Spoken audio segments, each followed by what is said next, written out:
Decorating Pages is a podcast dedicated to taking you behind the scenes of the designs of your favorite TV shows and films. Each episode, I'll be sharing design stories from some of Hollywood's most famous sets. Interviews from set decorators, production designers, directors, and actors about creating the look of TV and film, about their design inspirations, and stories that take sets from page to screen.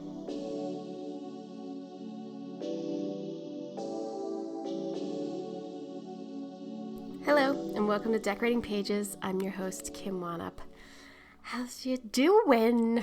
Oh, it is cold and rainy in LA lately, and it's been nice to sleep in, not gonna lie. Well, not that much because I got the puppy and I got the kids, but like pretending to sleep in or pretending to take naps is nice. Yeah, and then I got the boys into like, let's have a movie night or they don't like to take nap on mommy days. So then I said like, oh, let's watch a movie. We watched Superman 2, Superman 3, which probably wasn't good for their age. And I did actually fall asleep in that, so I forget with Richard Pryor what happened. I hope they're not scarred by that. I think they'll be all right. But all day long, constantly just humming that Superman song now. So I've really done it to myself. But we are knee deep in award season. It's almost coming to an end with this Sunday being Oscars, and one of the awards that happened in the past week were the costume awards, which I always find fantastic because of the costume designers on that red carpet. They are just giving it and they love it. And they're out and about, and there was a lot of Naked Without Us going on. Their campaign to be paid more. Go girls, go boys, go everyone, get paid, do it. I hope you get it. So some of their winners, period film was Elvis, period television was The Crown, contemporary film was Glass Onion, contemporary TV was Wednesday. Excellent short form design, Yeahs. Lizzo won, fantasy film, Everything Everywhere All at Once. Fantasy was House of Dragon, so yeah, beautiful. I love House of Dragon costumes. Man, the details in those costumes are unreal. Which brings me to what I'm watching. This week, this is crazy to me because the Chris Rock special came out on Netflix called Selective Outrage, and after watching it, I can't believe that there's not more hype around it because he really talks about what happened at the Oscars with Will Smith hitting him. And I thought there would be more like, oh, he's finally talking about it type articles out there, but I couldn't really find anything. He's always poignant, always makes you think, and he's clever, and I've always loved his comedy, and he's very honest of like, yeah, that I loved Will Smith, and now I got Summertime ringing in my ear, like things like that. It's fantastic. His humor is so well crafted. I just really enjoyed it and was super happy that he acknowledged it and was adult about it. So that's on Netflix. I recommend that to everyone because he's always hilarious. Did a little throwback, did Dog Day Afternoon. I don't know why. I love that, what is it, John Cazabel? God, I don't know. You know the guy. He was in Deer Hunter and Fredo. Basically, I'm talking about Fredo. Poor thing. He died of cancer. I think he was engaged to Meryl Streep at the time, I believe, or they had broken up, but yeah, I think lung cancer or something. What a phenomenal actor in the 70s and had so many great roles, and then, it's a sin. Dog Day Afternoon, I was really focusing on how much they're sweating, because remember they turned the air off in the bank trying to like suss them out, and like, man, Al Pacino was just sweating the whole film. I didn't remember before how great Chris Sarandon is in that movie, his transsexual lover. He's really good and really subtle. I just found his performance really good this time around when I watched it. Production design by Charles Bailey and set decorated by Robert Drumheller. It's such a great movie. I don't know. And I forgot to look up if the guy got out, because at the end they said he got 20 years, which means he would have been out in like late 90s or something. So it's crazy. I am watching, of course, The Last of Us, production designed by John Peno and set decorated by Paul Healy. And I'm watching The Mandalorian, and I have two really poignant points to make. First of all, Pedro Pascal is basically the same person in both shows. He's caring after a little child. He's caring after little Yoda, or Gregor, whatever his name is. And then he's taking care of Ellie in The Last of Us. So he's kind of playing the same role in it. And he's great. He's great. I love him. I love him. The other thing is, in Mandalorian, I don't really think it's him.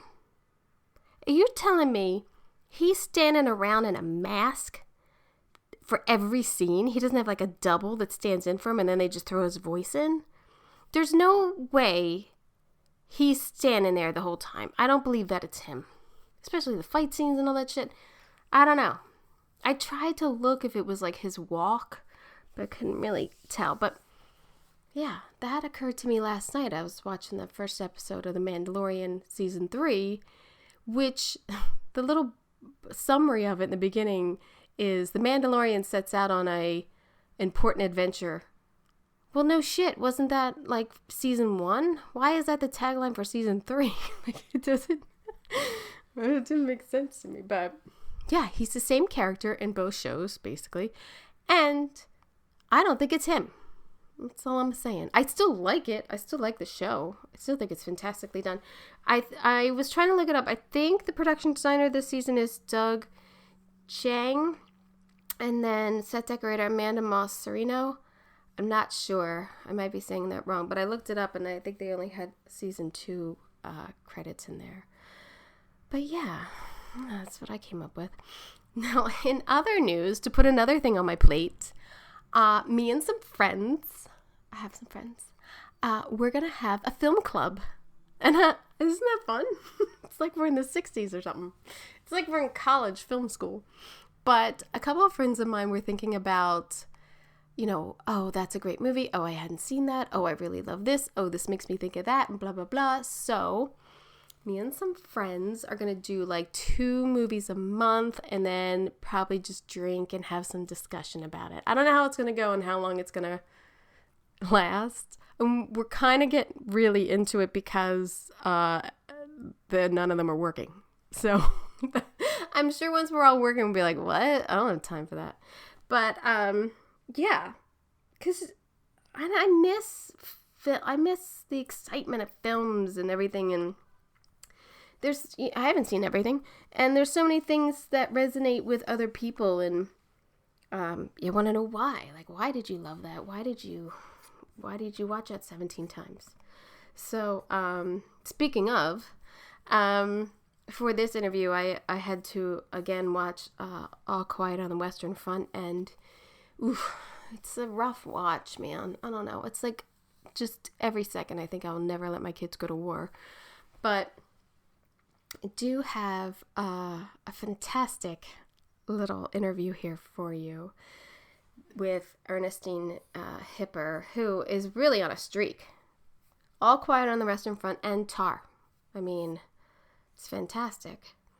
So on this episode, I speak with set decorator Ernestine Hipper, who is nominated this year for Best Production Design for her work on the film All Quiet on the Western Front. She has been nominated this awards season for the ADG and the BAFTA, and nominated for an ADG and won the SDSA award for her decoration of Tar. So she's really hitting it out of their ballpark. The dramatic differences in her work in these 2 films in 1 year show the scope of her enormous talent, but it also shows how versatile a set decorator's career can be. I think that's really important too, and we talk a little bit about that.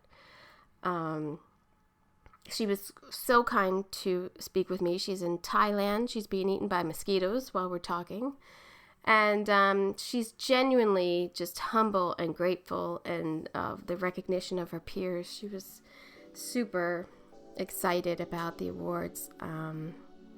So it was humbling for me to get a chance to speak with her, especially with the schedule that she has. And yeah, so I hope you enjoy.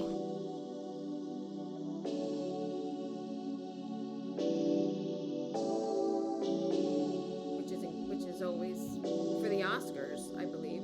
I think also production designers vote for us, no? Yeah, I think it's just your peer group votes for that category. Oh my God. Yeah, but see, all of my fellow nominees are like my idols. I mean, Jesus, Rick Potter. I mean, I know. All of these people, it's like, oh my God, I've been watching the movies for 20 years, they're my heroes. I know. So surreal to be my name even on the same page with them, So I'm really, really just very honored and grateful, more than grateful, to be honest, this way. And I don't need to win it because it is enough. To be honest, it is truly enough to get this much attention and to get this for me. We never ever thought we would get anything, really. God, That's my Netflix now regrets it because I didn't even have a making of team, or they didn't have a set photographer, they didn't have any of this, because I thought this is just going to go on streaming and that's it. Well, I talk about that a lot, about like the letdown. That's kind of a letdown when you work for streaming and it's released and you're like, yeah. Poof, like it's kind of like, oh. Yeah, but when Netflix saw the rushes and saw what this movie is going to be, they said, oh my God, we better get this thing on cinemas, so maybe we get some attention because it's worth it. Oh yeah. But this all happened behind our backs. We just figured it's one for streaming. It's straight for Netflix. It'll go straight on the streaming, how do you say this? Dienst. Yes. And that's good. And that's why we were only 8 Germans who in the art department who made this movie. That's insane. That's insane to me.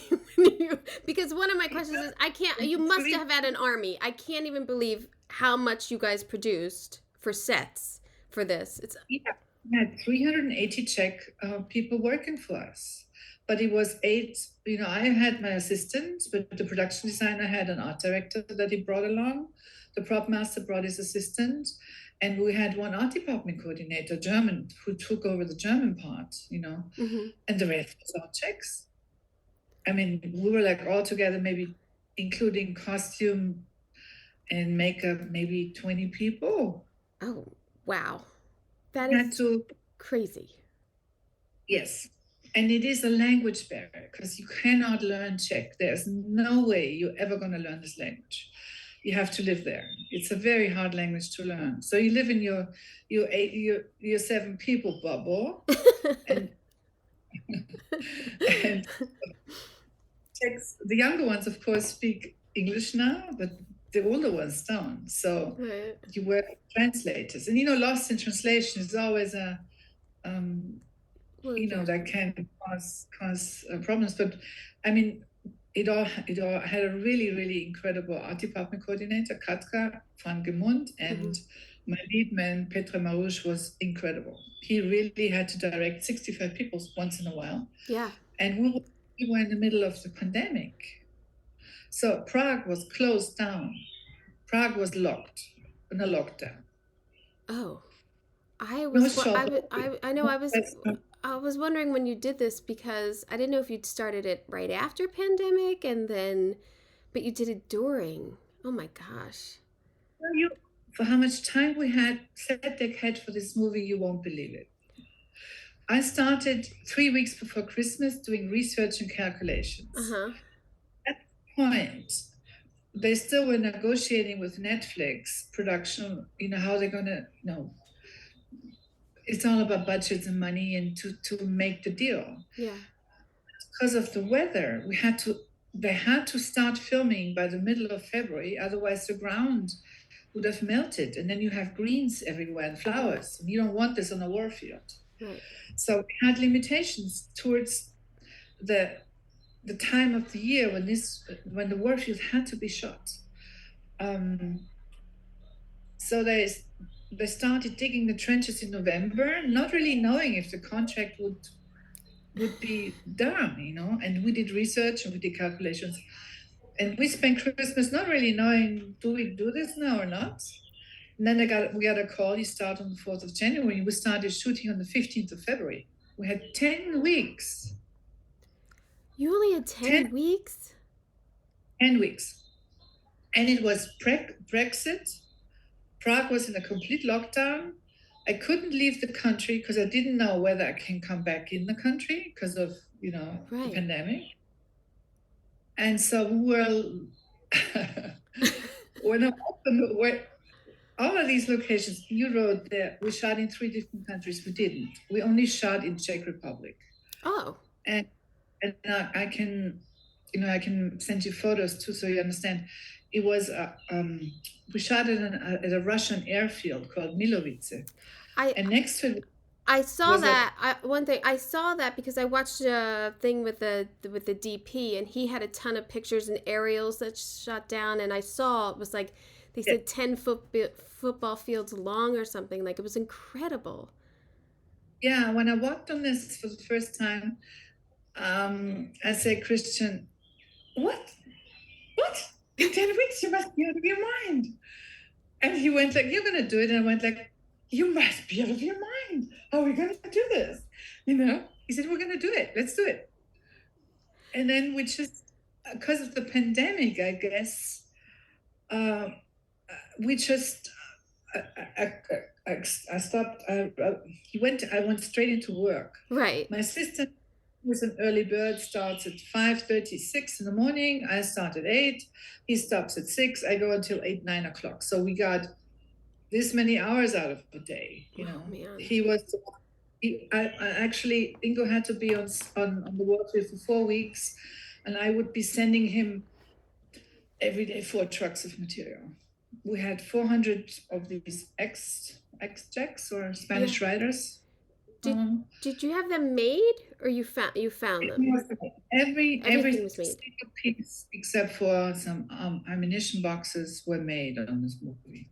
That's what I was saying. I mean, the quantity that you needed for that whole set, and then with the period and the aging and everything, like, I was just assuming you have to make all this. I don't even know how you would make all that within 10 weeks. Make it and dress it in and then age it in place. That's not enough time. There was a lot of pressure, but you know what? It's harder to decorate a period piece where you have to order lamps and they have 12 weeks delivery time, where you order fabrics, where you order, it was delivery. So we would buy, I only had 2 buyers, by the way, 2 buyers. Wow. Did any of them speak the language, or they both spoke German? Well, a little bit of English. One buyer spoke really well English. He's very young. Well, they were all Czech. They were Czech. Oh, I see. Oh.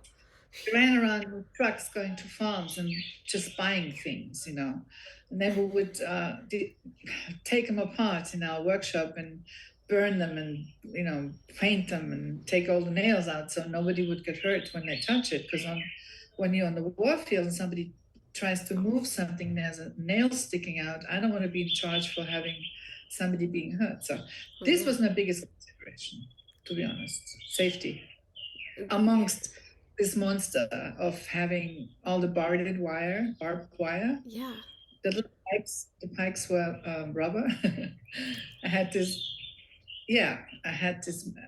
There's a funny story behind it. In 2016, I was working for a movie called Euphoria, and I went to London. I was at the trading post, and I saw these guys gluing this, spikes, these tips on wire. endless amounts of wire with a hot glue gun. And I went like, oh my God, what is this? Yeah, we're working for 1917 and this is the wire. And I went like, of course, you cannot have real barbed wire No. because it falls and, you can't, it has to be, of God, you're course, right. So I asked him if he could take one of these little spikes as a memory. So I have a piece of 1917 with me. And when I started this movie, I looked in my work bag and I found it and I went like, oh my God. It was meant to be. That was meant to be. That was. Please, Angeles, I have a piece of your. He was a decorator in 1917. I have a piece of your decoration. Thank you. Yeah, to make the wire, it took 12 weeks. So this is one thing I told them before Christmas. Whatever happens, if you don't order the wire now, we won't be having it to be able to shoot. So you have to, and I ordered it immediately. And that's the other thing I want to know. Did you have to redress some of the tunnels while they were shooting to make it look like No. No, once it was dressed, that at least you had like everything. Edward and James, they've been, everybody except for me, the prop master and wood and costume, they sat together for weeks talking every single scene through. Mm-hmm. So every single scene was scripted to, in terms of what costume grading, beginning of the movie, a year later, because Felix had 25 different costumes in different kind of stages. At the beginning of the movie, back down and his helmet had a hole, remember at the beginning he didn't have that and he almost got shot.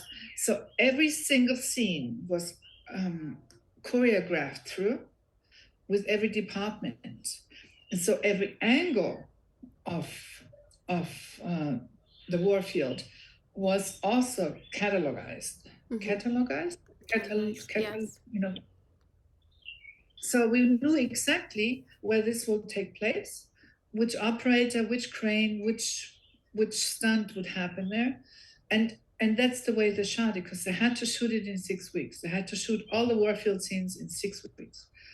And they were so under pressure because you start in the morning at 4 or 5 o'clock. And, it was winter, so you don't have many hours. Right. The sun goes down around 5-ish. And so they just... That's really mind-blowing to me that they had that much pressure on themselves. And then, and that other thing I read, he only shot one camera. He didn't do, like, simultaneous cameras at the same time. When you have a big budget, you have 4 cameras. No. That's crazy. This wasn't a big budget movie. It looks like one. It looks like one. I mean, the production value that you have given in the designer and lighting, like, this looks like a 1970 like huge film. I'm not joking. I'm saying I'm blown away that you'd had that much prep. Blown away. I can't. I would have walked out. I would have been like, bye. I can't do that. To be honest, I didn't even want to do it. I didn't want to do this movie because it's out of my comfort zone. I love children movies. I love comedies. I love fairy tales. I love what decorators love. Fiddly, fuddly, fiddly. Yes. Biographs, no action, please. No cars. Yeah. And stunts. Montages, no. Action montages is like my nightmare. But because of the pandemic, I mean, you had to sort of take what's coming. Yeah. None of us can afford to be not working for a whole year. So yeah, this was out. And plus Christian said, you're the only one I can imagine who can pull it off in that short of a time. Well, he was right. That's a compliment, but he was right. I mean, it's fantastic. I struggled very much so, because when I read the script, to answer your question, Germans have to read this book in school. It's like a piece.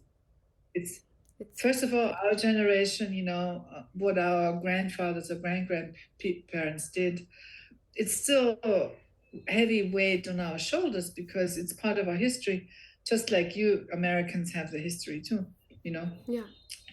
which we cannot erase. So to bring this into our consciousness, every kid in school has to read this book. Oh, You know, how old are really you when you have to read it? finish With 10, 10 10, 12-ish. 12? Yeah. Because I I I can't I don't know what I was I don't know what I was reading at 10, 12, but it wasn't that heavy. But I watched heavy movies, but I mean like I don't know. That's reading no, something is deeper in your brain than watching something, I think. When you're because your mind is doing it instead of the it's not about German lecture. We have to read this book. And of course, I watched the movie when I was younger later on because yeah. you just watch it. Yeah. And so when I read the script, I was crying. I went like, I can't do this. I don't want to have this in my system for 6 months or something. Yeah. Because once you're in a movie, you dig in, you dive in the history, you dive into details, you try to become an emotional sponge, Yeah. so you can later put this emotion back into your set. That's how I feel when I work. Yeah. I suck it all up, and then my brain starts doing something, and then I pick things and have ideas, and that's how, for me, that's how I do my own set decoration. Yeah. Um, and I said to Christian, I can't do it. Emotionally, I won't be able to pull it through because I'm too soft for this. I don't want to have this 6 months in my system, this evilness and the darkness and the pain and the crucial side of, well, any war is crucial anyways. But after a while, he pulled me in, showed me all the photos. Seeing the real photos was even worse. I mean, seeing these poor kids Ugh. being slaughtered, being cannon food. I mean, when you see these images, it is. Yeah. So I thought about it for a while, and and my family came up with, come on, just treat it as a documentary. You have to see it as a documentary, a really well-made documentary, because a war like this will never, ever happen again. A war in the trenches, under those circumstances, will never happen again. And that was actually my trick, to trick me away from the emotions. And I said, okay, it's a documentary. I try to do it as good as possible. I try to make it look as real as possible. Yes, yes, yes. And so I was able to get the distance from all the. But when I saw the rushes and when I saw Felix, I remember the first part of the rushes. I wasn't in the cinema, and I worked on the movie, and I was Right. starting to cry. Oh my God, this kid is amazing. Yeah. This actor is amazing. We were like, oh my God. Whatever I tried to trick myself, it backlashed me.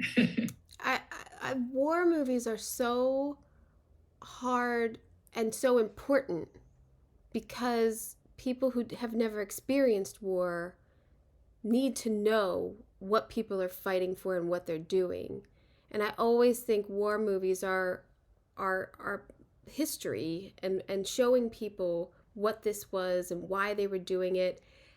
And this story about him being so naive and his friends and thinking, I know that's how so many, they were so into it. So they wanted to be there. But the reality that hits him and seeing his friends one by one die is just so heartbreaking. It's such an amazing story. Back then, around the century change, that's how it was. You had to Yeah. fight for your country. I mean, Korea, all the places, you fight for your country, Yeah.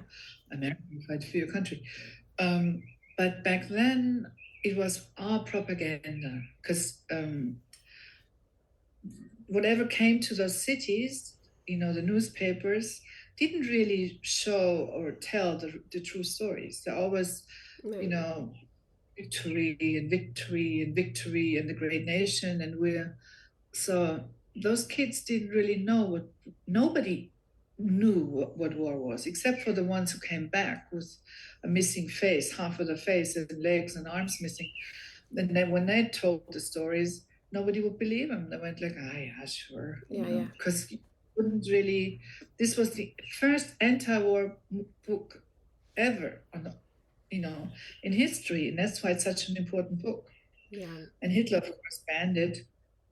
They burned all of his Uh, books, and I, I think too, when they show those credits and then you're reading and like 17 million people died in the war. You can't fathom like 26 million grenades have been built. it's 26 million grenades that's filled insane. with metal parts, splinter grenades. I mean, can you imagine what they do to humans when they hit? No, I and there's such One of incredible. the most crucial wars ever, really. No, It was horrible. there's such They in. only went 10 kilometers. They didn't go far. I They know didn't they even didn't get even into go far. They didn't even make much progress. 8 kilometers. Yeah. It's nothing. No, it's the sin. It's the sin. There are such poignant scenes in this too of his view of what's happened, like when that tank rolls over the trench is incredible, or that last scene when the war's about to end and they're still called into war, like it's But just this is true. It really happened. I know it's mind-blowing. It's mind-blowing because I was like, whoa, I would have stayed back. I would have run really slow and then tripped and tried to play dead or something. My uncle was in the Korean War and he actually pulled a body over his friend's body over him and played dead. And they came around and stabbed all the bodies and missed him. And I mean, that I think about that every time I watch a war movie of like, I can't believe I know someone who survived something like this. It's crazy. It's awful. And then to have to build that into your dressing of how long they have been here, like that layer that you've given it of he's not the first soldier there. Like this has been there, and they've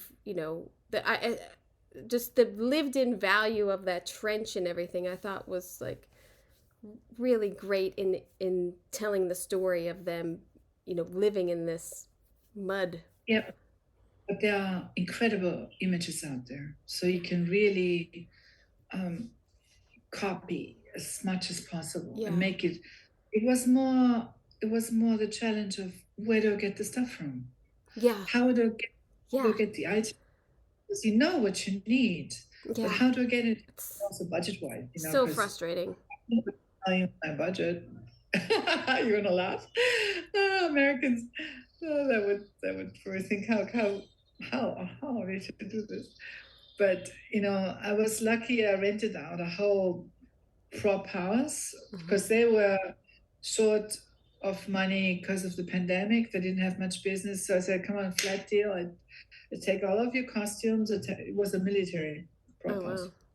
Take all of your things, even if they are Second World War. Yeah, I have to, because First World War things are really, really hard to get. Yeah. Everything is in a museum. You can't. The original things you find in museums. We had to cheat. So we had 500 ammunition boxes. They were actually Russian. Mm-hmm. But we painted them in this First World War color. Because the French had their own green. The Germans had a certain bluish green. The Second World War had a different color. I mean, they really had color codes. I didn't know this. I had to find out they had a specific color for the vehicles to be painted, for the ammunition to be painted. So I used that kind of color to help myself to cheat around, that I didn't have many original things. And plus I was able to get one truck out of London with items that were on 1917. Again, thank you, Lee Sandelis. You don't see them, but they're all dressed in. Yeah. But at least I was able to get some things back here, and we had a couple of how do you call this, horses that are half shells. Oh. Dead horses. Oh yeah, I was wondering about that, if that was like you lift them. You can Like carry them like good. fiberglass. Yeah. Yeah. They were half. So Yeah. you mud them in and you bloody them in, and they look really real though. It's funny to me when you're describing this because there's things that you do that I don't in Los Angeles. Like I don't think horses would be me. I think that would be props because they handle like animals and dead animals and stuff. And then like car painting cars and stuff. I don't do that either. In Europe, props is actually only doing props for the actors. Anything an actor or an extra touches is props. Anything around is set decoration. Even ammunition laying around, standing around Yeah. is set decoration.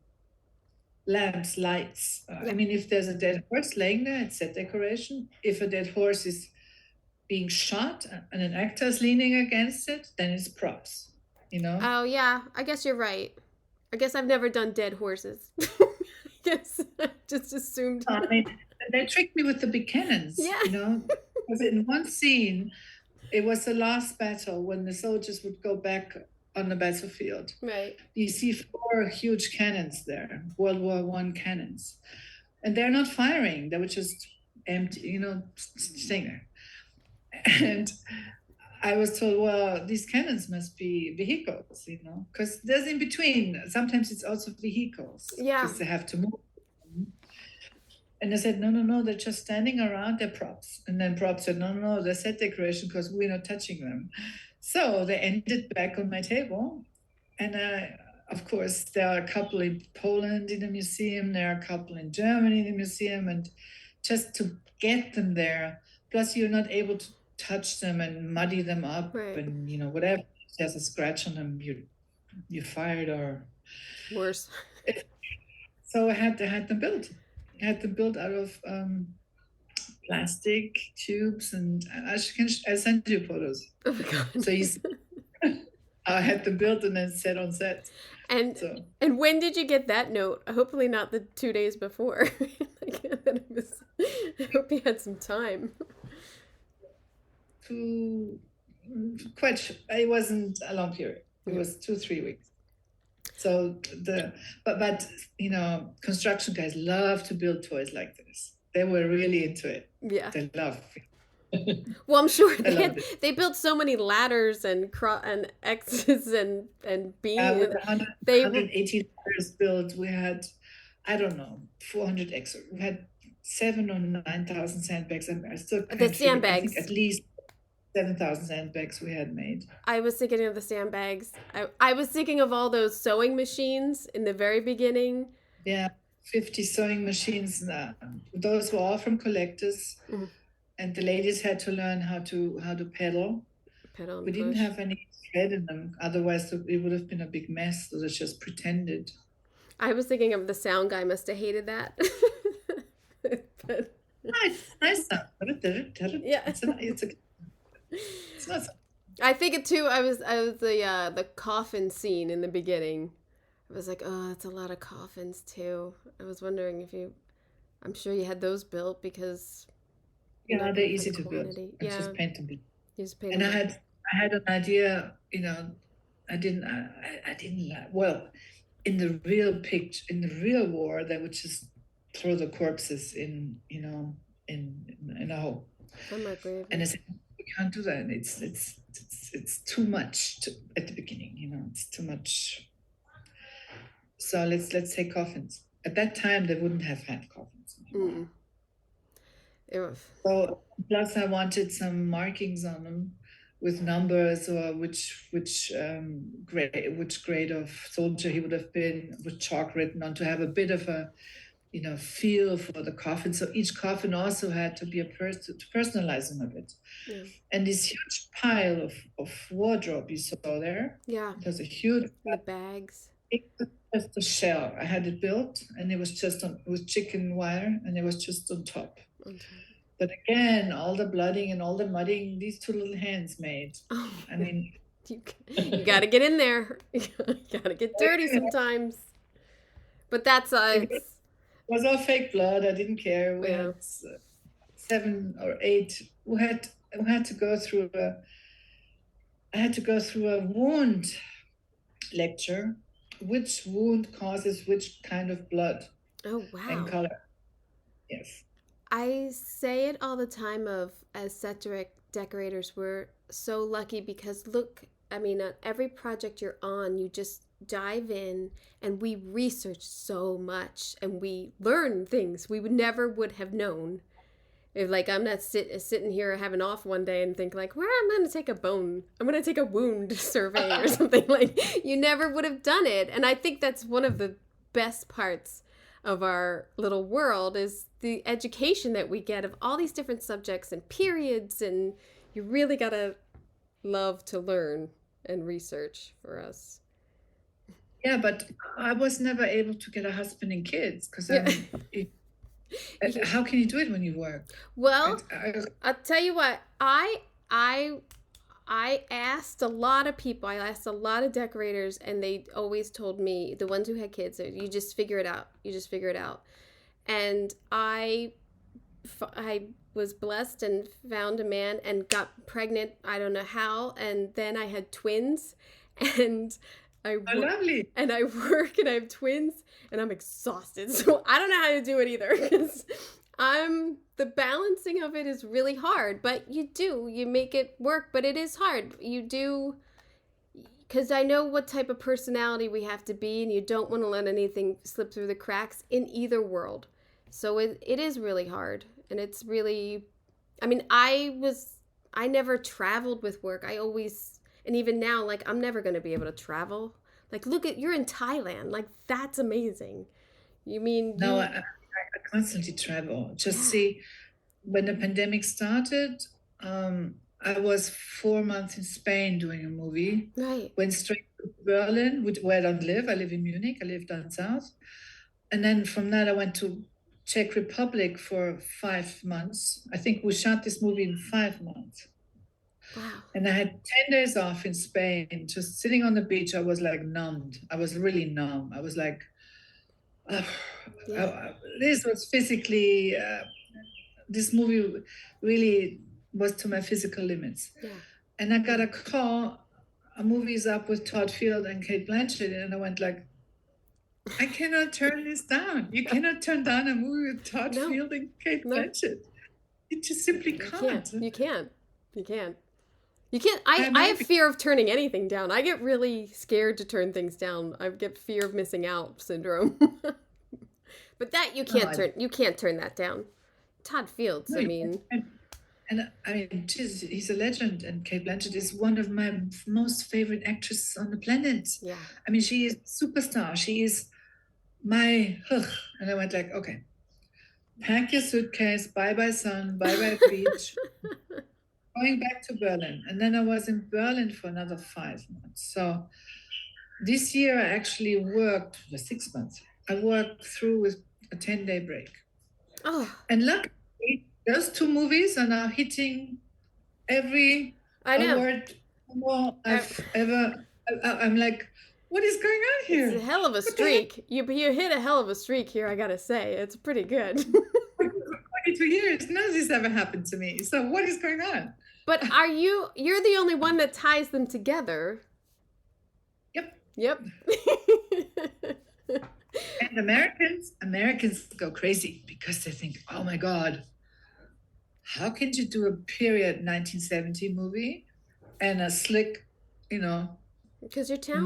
modern? That's why. Because, No, but in Germany, you have to do everything. You cannot specialize. right. You don't have a chance to specialize in Europe. You have to do what comes up. And then so over the years, I was in the commercial business for 10 years.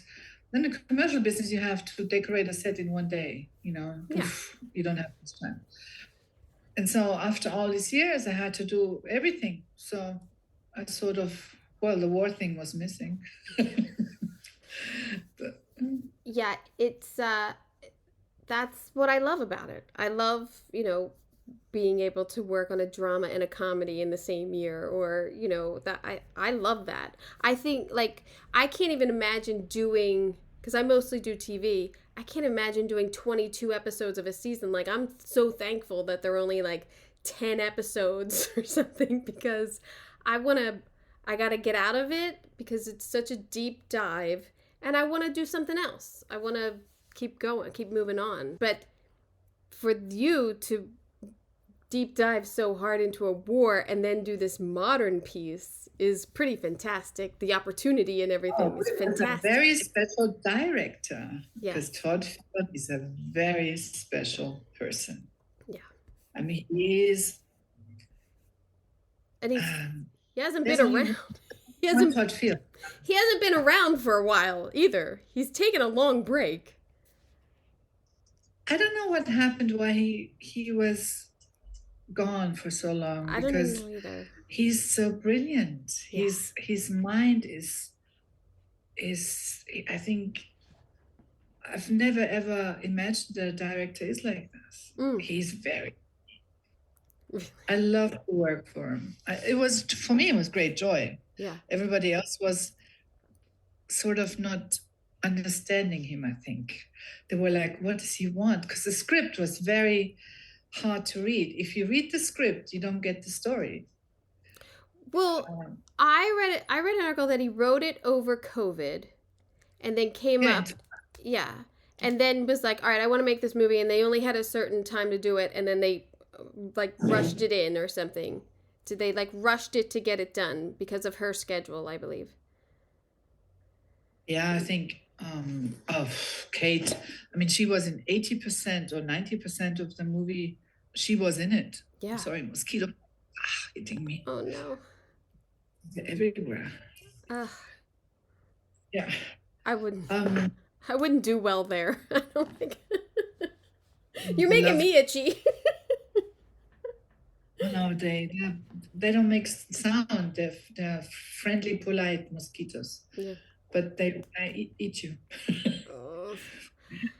No, Kate came on set, and she's extremely intelligent. To me, it's mind-blowing. She would walk on set, do the take 2-3 times, completely together with Todd, and she'd do that for 8 hours straight through with a tiny break. Wow. Not stop. Every day.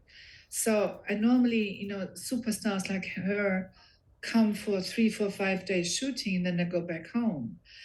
And so she was away from her children and her husband quite a lot. And I think she suffered very much staying, away from her family. She loves her family. Did she or did Todd, did they have any influence of or recommendations or wants for her, especially her childhood home or like her apartments? Well, in her childhood home, it was actually scripted. That her upbringing was in Staten Island, that you smelled the garbage, the Smurf, Oh, yeah. And actually, her parents were supposed to be hearing impaired. That's why her hearing was supposed to be so sensible. But it all sort of then got lost because there was no way to show it. And so, I started nugged, Todd, come on, give me more food. Tell me, what are her grandparents? How were the Russians, were the Hungarians? How did they come to Staten Island? Because in Staten Island, originated, again, I had to dig into the history of Staten Island. To make a story, you have to create people's past and, a psychogram, I would call it. Yeah. Yeah.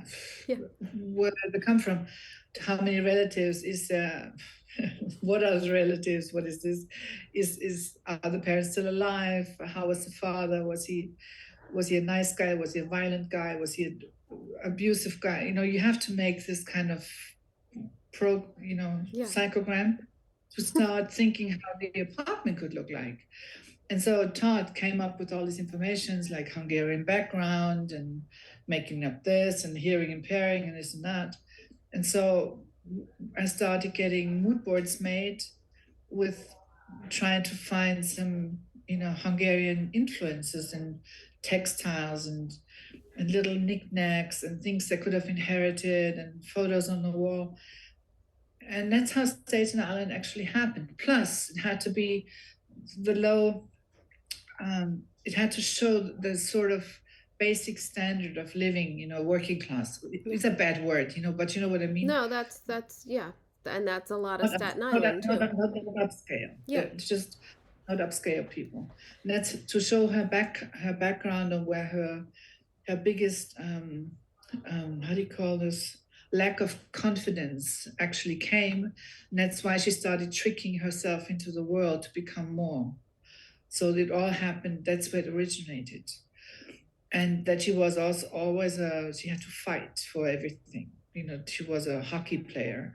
There's a lot of scenes that are actually cut out, but I think Todd said he's going to make a director's cut where he's going to put everything back in that we shot, because he shot so much more, which actually would have, really helped the story also to tell a bit more about the fall. Yeah. But it must have been a reason because of the timing of the movie that they couldn't, because it would have been more than 3 hours anyways. I do think that she has a great performance. I think everyone in the movie has a great performance.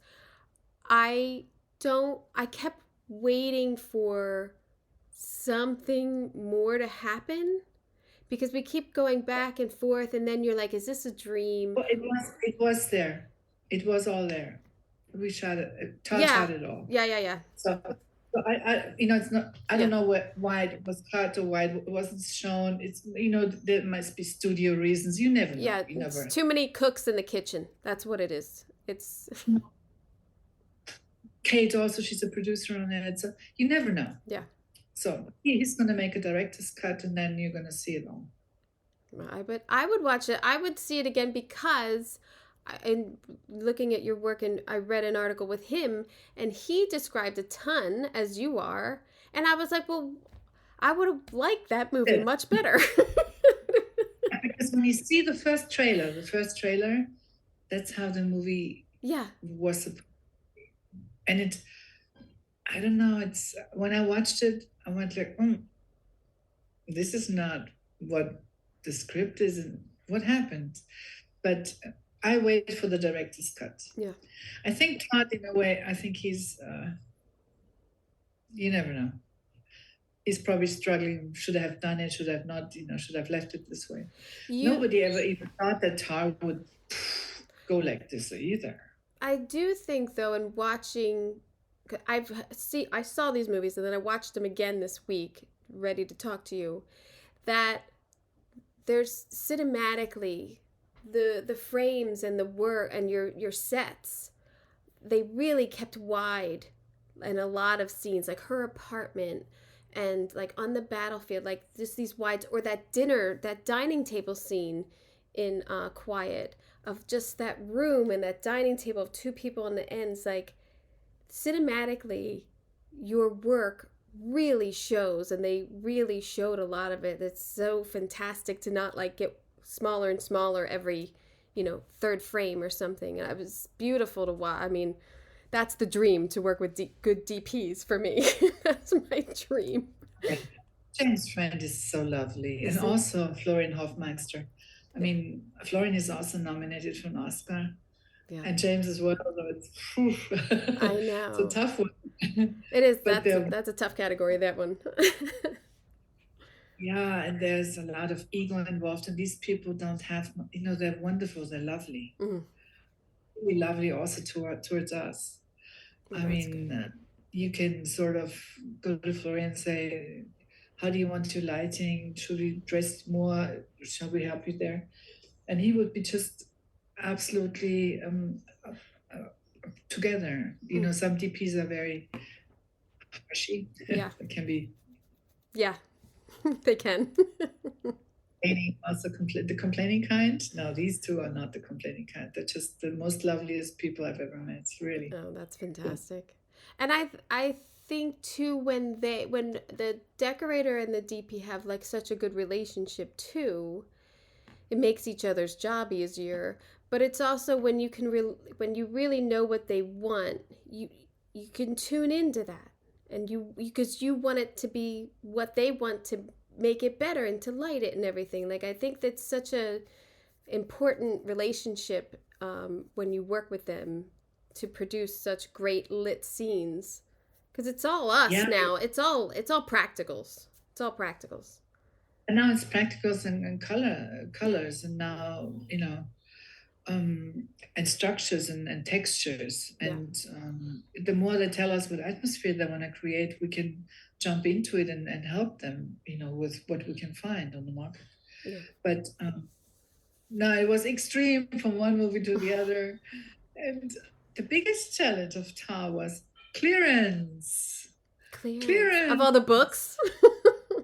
No, not all the Oh. books. Clearance was, we have less, our clearance rights in Europe, I guess, are not as strict as the ones you have in the We're States. so afraid of a lawsuit here. You can't even play a board game in the background without it being like, blacked out.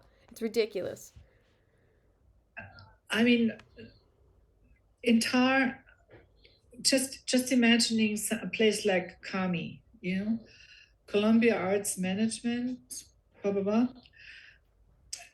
Todd wanted the real Kami. And we were like, okay, we're trying to get, to contact them, but they're bankrupt. So how do you get the person, because of COVID, that went into bankruptcy, Oh. who will give us rights to use the original name? And our clearance, we had one lady working in Germany, Nicole, and we had one lady working for Focus Features in California, Ashley. They tried, and they finally did manage to get the rights to use Kami.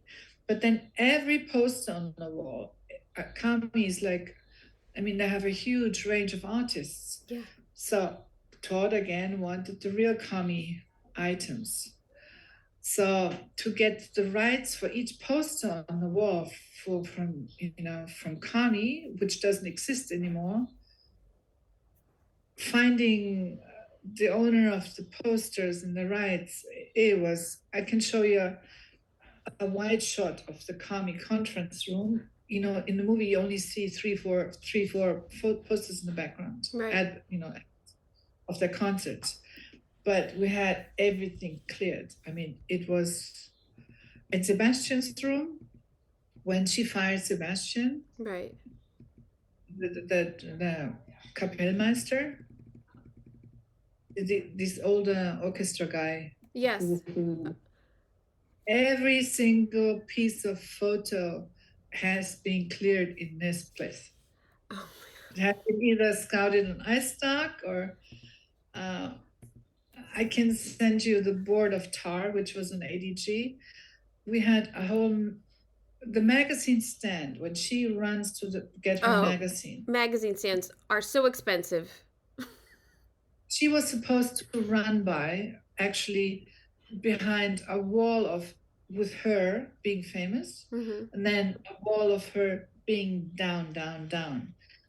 Just to make these two big walls of her with real magazines, with People magazine and international and German ones, we had to get the right from all the magazines to use the name. Then we had to create the covers. There was one person for 5 weeks only doing that. That's all he did, was one graphic designer doing those magazines. And then at the end, it didn't even show. Yeah. And so clearance was the biggest challenge on Tar. The rest was just getting furniture together, which kind of,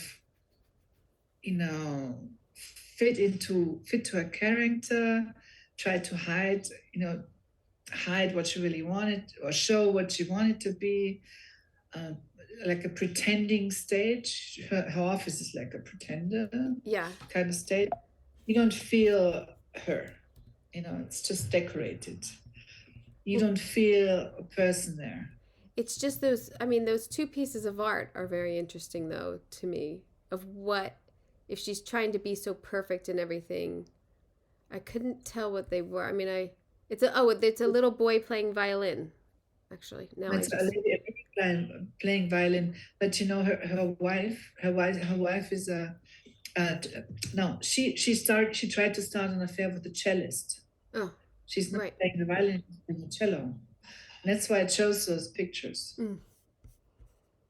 It shows us to show a little her intriguing connection to her, how do you call this, vanity. Yeah. And so many books. Like I was like both of her apartments, her child's room, her and then her young room, she had a ton of books. I kept thinking like, oh my god, there's so many books here. I can't. It's like, I was lucky those books were in those shelves already. oh, that's I couldn't good. have. Well, look, it's a good thing you didn't have to clear them all. At least they were all facing the seams because. It would have not against them. Todd said we're gonna do it visually, visual effect showing, because I told him I cannot clear all these books. No. There's no way. No. And I can't redress them all because, I mean, these people who live there have a certain, in a way, how they're displayed that I wouldn't even want to touch. I didn't even want to touch them. Yeah, I've undressed a lot of people's bookshelves and we have to put them back exactly so, and if not, they call locations and they know if one book is out of place. And that's fine, but you don't need to call like and tell on us, just put the book back. I don't know. But yes, I was wondering about that because it's so many books and it also is such a character thing. There's no way you could read that many books. Like for her, I just felt like it was like a facade. If you see the director's cut, you will, the missing link why they live in a place like this is missing, because it shows really how wealthy she is before. There's something missing. But yeah, cut. it's missing. It's missing. And you don't know whether it's her wife's apartment. It doesn't. But did you know that conductors make about 20 million per year? I didn't know that. No, I wouldn't. I thought I was like, I just kept thinking, oh, is she making a lot of money because she works in all the different countries and she's not just one place? Like I was trying to figure out too, like how she's on all of the covers, or how is she, like, because in our society, I mean, I don't know. I don't know if any conductor would really be that big, like on People and Architectural Digest and like all of them at one time. You got to be a superstar. This was a bit over there. Yeah. But it's storytelling. It's just a matter of storytelling. But no, in reality, I had no idea that conductors made that much. I didn't either until I read about it, until I found out that they make at least, 20, 25 mil. I mean, Ernestine made, and it's all out of record deals. They make plus on top. It's all, they really make a lot of money. But there are only, how many famous conductors do you have? We have 5 or 6 in the world, that we all know. Maybe I'll push one of these little ones into that. It doesn't.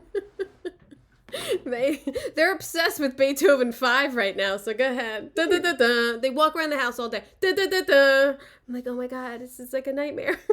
Da, da, da, da. So maybe they'll get into it. You can be a conductor without going to music school. I mean, I didn't know that either. You don't have to have you don't have to study music, and become a violinist. You have to you can learn being a conductor at the Juilliard, to be honest. Well, there you go. Get going, boys. Get going. Go make some money so I can retire. Every weekends, every evening in a concert hall, and Saturday, Sundays, New Year's, Christmas evenings, you spend somewhere. Yeah. Well, Kate really learned how to conduct with a professional conductor. She wanted to learn really how this works. So for months she worked and she worked and she worked.